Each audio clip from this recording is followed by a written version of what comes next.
আবারও আমার বাগানের আপডেট নিয়ে আপনাদের সামনে চলে আসলাম। প্লিজ প্লিজ আমার পেজটা সবাই ফলো করবেন। বিসমিল্লাহির রহমানির রহিম। আসসালামু আলাইকুম ওয়া রাহমাতুল্লাহি ওয়া বারাকাতুহু। কেমন আছেন সবাই? আশা করি ভালো আছেন। আমিও আপনাদের দোয়া আল্লাহর রহমতে ভালো আছি। Welcome back to my garden in new York city 2024 part 4, অর্থাৎ পর্ব নাম্বার 4। সো এই পর্বে সবাইকে স্বাগতম। যারা আমার পেজটা এখনো ফলো করেনি, আমার পেজটা সবাই ফলো করবেন। সো আমি আজকে দেখাবো আমার বাগানের জন্য আমি আভোকাডোর চারা কিভাবে বীজ থেকে আহ, তৈরি করেছি।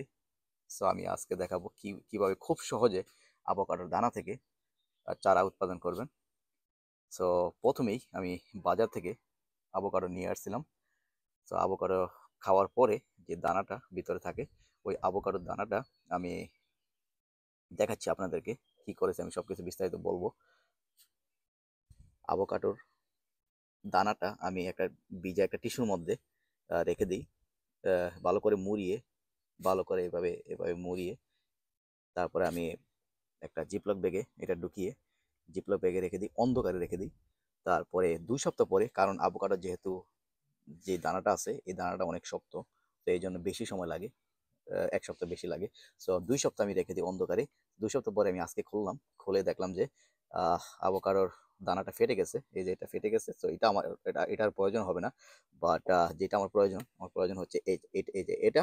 তো এইটা থেকে দেখুন কিভাবে চারা, এই যে চারা শিকড় উৎপাদন হয়েছে এখানে 2 সপ্তাহ পরে কিন্তু এটা। সো এখন আমি এটাকে মাটিতে আমি রোপণ করতে পারবো। এই যে শিকড়টা আছে এখানে, এই শিকড়টা আপনি আহ, মাটির নিচের দিকে দিয়ে আপনি রোপণ করতে পারবেন। তারপরে এখান থেকে এই যে এই পাশ থেকে চারাটা উপরের দিকে উঠবে, আর যে শিকড় এটা মাটির নিচে চলে যাবে। সো এভাবে খুব সহজে আপনারা গড়ে বীজ থেকে চারা উৎপাদন করে মাটিতে খুব সহজে রোপণ করতে পারেন। সো এই ছিল আমার আজকের ভিডিও আমার বাগানের।